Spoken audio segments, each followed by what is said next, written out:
Hello, dear friends. This conversation will be in English. I've got two books on AI or mathematical counterterrorism, and I believe in so-called non-structured data. But the CIA in the United States and veterans of the um, community, this reconnaissance or intelligence community believe in so-called structured data.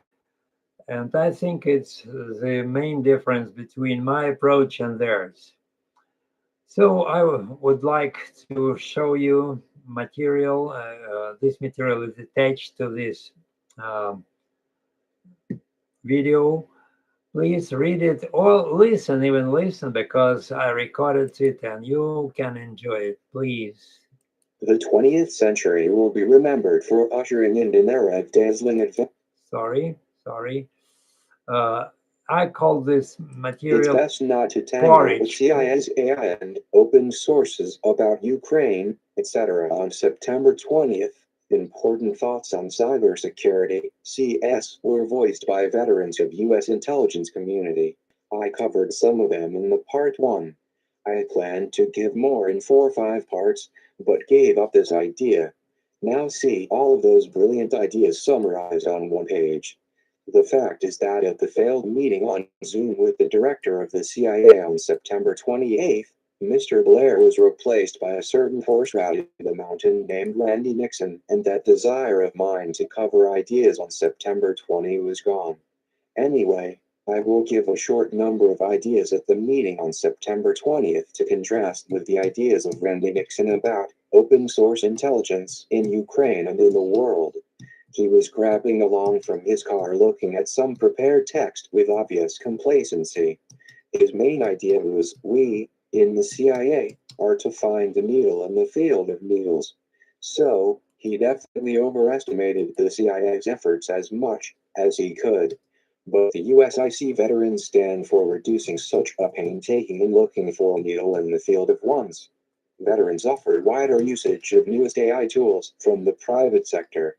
Anyway, a wise and pretty woman moderator delicately and flatteringly asked him prepared questions, probably for the sake of donations from the state treasury and from the CIA.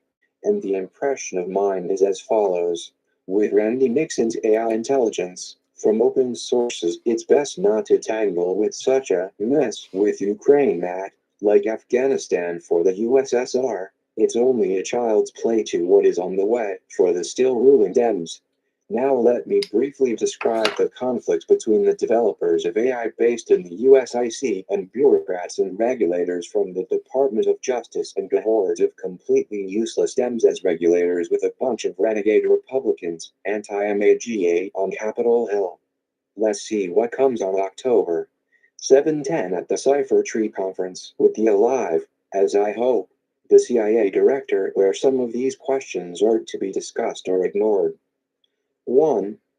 The private sector has dramatically overtaken the development of AI by all CS laws from the Biden administration. 2.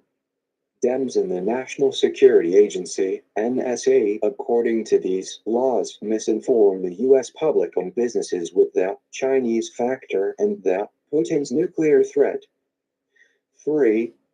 Cyber innovations such as ChatGPT-4 negate the practice of the NSA with its protection of the United States from hackers on the model of punishing dissidents in the USSR, Russian Federation. Information about CS threats is no longer received every day, but every hour. The USIC offers monitoring from below, both from the private sector and NGOs in real time. 4. On the example of the cyber war for Ukraine, the failures of cooperation between the CIA and the NSA with the military are obvious, where the Pentagon thinks 85% in terms of conventional wars, and not in the development of cyber attacks, for example, from commercial satellites. 5. The comparison of China with Ukraine in cyber warfare does not take into account the linguistic homogeneity of the population of the PRC and the linguistic diversity of Ukraine when waging psychological warfare there on the instructions of AI only in US government agencies. 6. For digital intimidation, there is no base of trained personnel, for example, in Guam and Taiwan, not to mention Ukraine with its intimidation of the Russian Federation. 7. There are full statements about the IT industry in the United States, but, they say, the PRC does not have it. 8. As a result of the theft of cyber innovations from the United States, China is counting on the widespread use of the G5 and cyber threats in Chinese through the diaspora in the United States. 9. Only Microsoft has the experience of countering disinformation from China, which appeared when the panic spread in the United States from CV-19 and distortions of the results of the 2020 presidential election. 10. Veterans need new norms of the law against cyber threats from the PRC, the Russian Federation, as well as a bridle of laws against the bad guys, most likely from the MAGA movement. I conclude with these 10 points to review Zoom opinions on September 20th. I regret that on Zoom on the 28th there was not a word about MAGA as an actor against hackers, at the Chinese ones. With such a strategy, the Dems bureaucracy can't cook porridge even on fire of AI for renegade Republicans and collapsing Dems versus President Trump II.